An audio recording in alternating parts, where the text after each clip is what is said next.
नमस्कार, विंध्या टाइम्स में आपका स्वागत है। मध्य प्रदेश की 28 विधानसभा सीटों पर उपचुनाव हो रहे हैं। आज वोटिंग जारी है।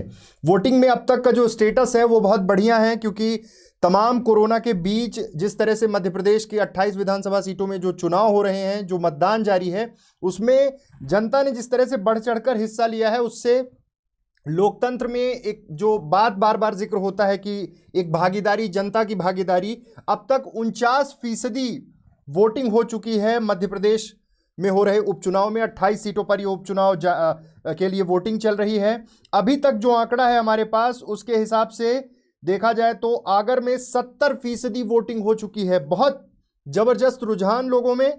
अंबा में 44%, अनूपपुर में 54%, अशोकनगर में 60%, बदनावर में 72%, बमोरी में 55%, बांडेर में 42% मतदान अब तक हुआ है, डबरा में 49% मतदान हो गया है, दिमनी में 39.98%, गोहद में 45%, ग्वालियर में 38%। ग्वालियर में कमज़ोर है अभी तक का जो हमारे पास डेटा आया है। ग्वालियर ईस्ट में भी कमज़ोर है।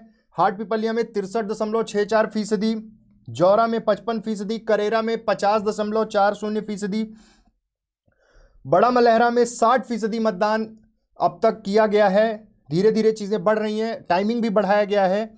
मानदाता में 56%, मेहगांव में 50%, मुरैना में 45%। मुरैना और भिंड में छुटपुट घटनाएं भी हुई हैं, जिसको लेकर तमाम सख्ती बरती गई है।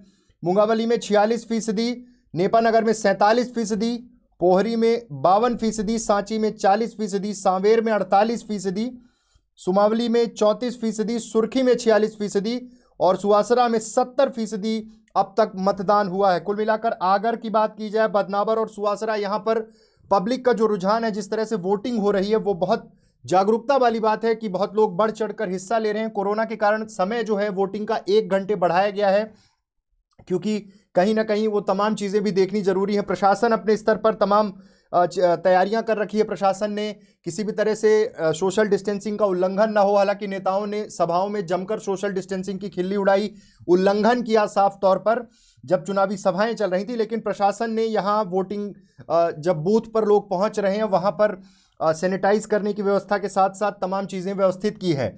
मध्य प्रदेश में भोपाल में बैठकर कमलनाथ पूरी 28 सीटों की मॉनिटरिंग कर रहे हैं। दिग्विजय सिंह हैं। हालांकि दिग्विजय सिंह ने अभी कुछ देर पहले ईवीएम पर सवाल खड़े किए हैं और कहा है कि चिप हैक हो सकती है। ईवीएम पर फिर सवाल खड़ा हुआ है। सांसद ज्योतिरादित्य सिंधिया की साख दांव पर लगी है। शिवराज सिंह चौहान और जिस तरह से ये तमाम वो लोग जो कांग्रेस में मंत्री थे, विधायक थे, छोड़कर भाजपा में शामिल हुए थे, जिसके चलते ये चुनाव हो रहा है।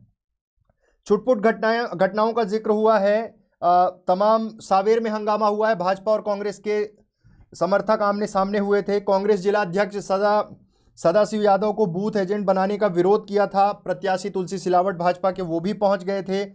पुलिस प्रशासन ने तीनों प्रत्याशी गोहद में नजरबंद किए हैं। रणवीर जाटव, मेवाराम जाटव और बसपा से यशवंत पटवारी को पीडब्ल्यूडी सर्किट हाउस में इन्हें नजरबंद किया गया है।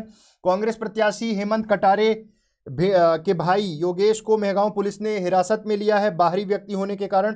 तो कुल मिलाकर पूरी सख्ती के साथ जिस तरह से प्रशासन मुस्तैद है, जिस तरह से पुलिस फोर्स काम कर रही है, वो एक अच्छी बात है। और जिस तरह से रुझान अब तक निकलकर सामने आ रहे हैं मध्य प्रदेश में, जिस तरह से बढ़ चढ़कर लोग हिस्सा ले रहे हैं, वोटिंग में हिस्सा ले रहे हैं, ये एक अच्छी बात है। अब तक जो आंकड़े हैं, मध्य प्रदेश में लगभग 50% के आसपास मतदान हो चुका है। कोरोना के कारण जो सबसे बड़ी चुनौती थी वो यही थी कि क्या लोग बढ़ चढ़कर हिस्सा ले पाएंगे, कैसे हो पाएगा, क्योंकि कोविड का एक जो संकट है वो अभी भी बरकरार है इस बीच। लेकिन जिस तरह से प्रशासन ने, जिला निर्वाचन ने अलग अलग जगह जिस तरह के बूथ बनाए, प्रिपरेशन की, उससे कहीं ना कहीं एक पॉजिटिविटी और लोकतंत्र में बढ़ चढ़कर जनता की भागीदारी, 50% मतदान। आप समझिए, बिहार में जिस फेज में, सेकंड फेज का जो वोटिंग आज चल रही है, वहां 40.14% अब तक मतदान हुआ है।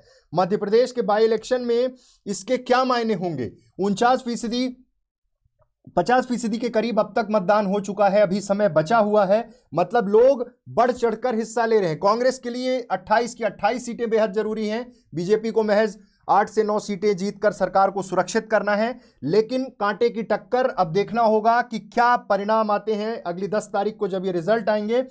लेकिन अलग अलग राज्यों में जो इलेक्शन चल रहे हैं, बाई इलेक्शन है, वहां पर अच्छे रिजल्ट्स, अच्छी वोटिंग जारी है। हरियाणा में हालांकि कम है बाई इलेक्शन में, नागालैंड में 75% बाई इलेक्शन में वोटिंग, उड़ीसा में 47%, उत्तर प्रदेश में 33%, सबसे कम उत्तर प्रदेश में। लेकिन मध्य प्रदेश में 28 सीटों पे हो रही वोटिंग में जबरदस्त जनता का उत्साह, जनता बढ़ चढ़कर हिस्सा ले रही है।